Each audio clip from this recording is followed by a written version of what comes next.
Hey everyone, welcome to You Had Me at Black. I'm Martina Abrahams. This week's story comes from our homegirl, Frida. Now, have you ever been the too drunk friend? You know, the friend that gets so drunk that your friends send you home before the party even started? Frida had one of those nights. Here's what happened. I want you to breathe all this in, breathe all this in.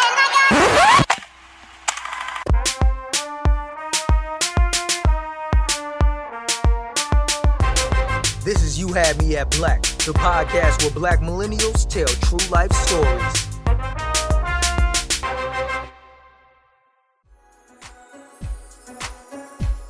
It's my junior year in college. It's Tuesday, which means that it's Dollar Beer Tuesday, which is like the most popular day on the whole campus, at least with my friends. None of us were 21, and so there was limited turn-up option. Dollar Beer Tuesday, we knew that we could get in. It was just always like a guaranteed, here we go. Another week of debauchery and fuckery. So generally, group text, send them a text like, hey, 10 o'clock, my apartment, which is my dorm, because you try to be fancy. Text them, I'm like, BYOB, bring your own bottle, and then always signature, BYLB, bring your liver, bitch. Because it's time to drink. My general expectations for the night is to get shitty drunk. So my friends get there and we go straight into my room. My roommates and I didn't get along, so we all had to drink in my room. At this period, we all drank vodka. And so two of my friends brought over this giant bottle of Popov, which is Popov. College people know Popov because it's this really cheap Russian vodka. Notoriously, gets people really fucked up. And so it's funny looking back, it's pop off. And that's pretty much what this alcohol does. It just makes you act like an ass. So we were all drinking in my room. My friend taught me the juice combo. Take a sip of juice, and then you take the shot, and then you take another sip of juice. That would really mask the alcohol. So the problem with masking the alcohol was that we just took way more shots than we needed to. And so it's time to go. And so I'm grabbing all my stuff, getting ready to go, putting on my shoes, being drunk and gross. And I get a text on my phone, and it's from this guy that I was talking to. We'll call him Brandon. And he texts me, and he was like, what are you doing tonight? And when I'm getting to know the guys that I'm dating, I like to be very transparent. So I responded, ... capital YOU ? And he texts back, absolutely. So Brandon, he's this beautiful black man. He's this beautiful West African man, transplant by way of West Africa to all these places. And so he has that whole internet, they're the international black man, how much more attractive they are. So at this time, Brandon and I have known each other since sophomore year. We met at a school dance. That sounds whack. School dance, I'm in fucking high school. We met at this party on campus. We had been trying to date. We had an interesting on and off relationship. So he texted me. I was excited, but I wasn't gonna, I still had plans. I still had the dollar beer plans. And so I said, cool, I'll just meet you after. We'll link up later and you can just come up to my apartment.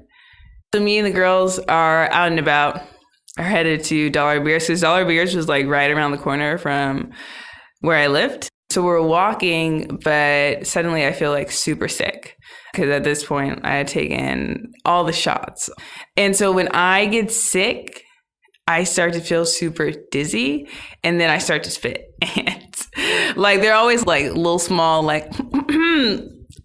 but my friends at this point, they've known me for so long. They're why are you spitting? And I say, I'm fine. I'm totally fine. Everything's fine.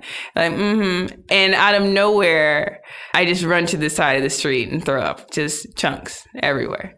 And so after I threw up, I felt fine. And I was like, okay, ladies, let's go. And my friends were like, no, you're gross. You're going to ruin the whole night. And I was like, no, I'm fine. They're like, no, you puked on your shoes. You're gross. Go the fuck home. And so I'm super sad because Like I wanted to drink, and I wanted to hang out with my friends. And you know, you're like, when you are the drunk bitch, you're like, damn it, I told you to stay inside. Like I didn't want to be that girl today. And yet here I am. And so I was feeling super sad, and like I'm walking back to the apartment, but I'm like, but wait, Brandon. So if you drink and you throw up on your shoes in the middle of the street, like most people would be like, all right, I'm going to take the L. I'm going to go home. I was like, no, like instead I am going to try and hook up with somebody. Makes sense. So I text Brandon and I'm like, hey, I'm going to be home a lot sooner. Do you want to come over sooner? And he's like, yeah, sure, of course. So I get into the apartment, leaving the door unlocked because I wanted to like set the mood. Like, hey, like I left the door unlocked for you. Like, I feel like that sounds sexier than like, okay, I'll come down, like tap you in. And I'm like trying to like, you know, like prepare myself for like coitus. And so first, you know, remove the puke shoes from a visible area, not clean them because that made too much sense. So just like move them so no one would see. Get cuter clothes on, like make sure like my underwear are nice and whatnot. But like all in this process, I started feeling really sick and like got more and more dizzy. So I run to the bathroom to puke in the toilet like a classy woman. Then I like get to my room and I lay on the bed. And I feel even more dizzy and more sick. So I like grabbed like my local trash can next to my bed and just throw up in it and like pass out. And so Brandon was already on his way. In all of this, you know, Brandon is texting me like, hey, like I'm on my way. Like, hey, like I'll be there soon. Hey, like I'm downstairs. Hey, I'm in your building. Hey, I'm at the door. And because I left the front door unlocked. So he walks in with me, like haphazardly dressed, puke in the garbage can. And he doesn't drink, he doesn't smoke, so he doesn't understand any of this. That this is like normal behavior, right? Like I am like 20 years old, getting drunk, throwing up, like that's pretty normal. So he like freaks out. He's like yelling, what are you doing? What happened to you? Are you okay? Do you need to go to the hospital? Because at this time, like I'm still throwing up. I'm like throwing up more. I'm like, no, I'm fine. Blah. And then, and I like didn't eat a lot that day. Another rookie mistake. And so, you know, when you like have to throw up, but you're just throwing up the bottom of your stomach. And so you make that like cringing noise of like, so the thing is, when he said you need to go to the hospital, like, I feel like that's when I started to like really try to pull myself together, because like I had a certain job. I was an RA on campus for a freshman dorm.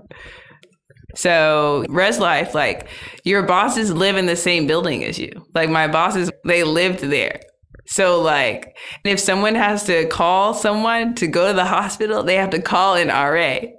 So if someone has to call an RA, the RA has to go with them to the hospital. So I was like, bruh, like the whole thing would have been terrifying, like an ecosystem of fuckery, or lose my whole job.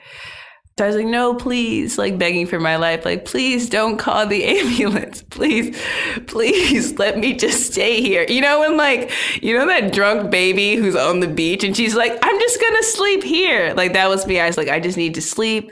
And so Brandon, he's put my hair in a ponytail, you know, which is love. And he like got me water and like made sure that I was like underneath my covers. He's a good guy. Then the next morning, you know, like, when you remember like only bits and pieces of like what you've done.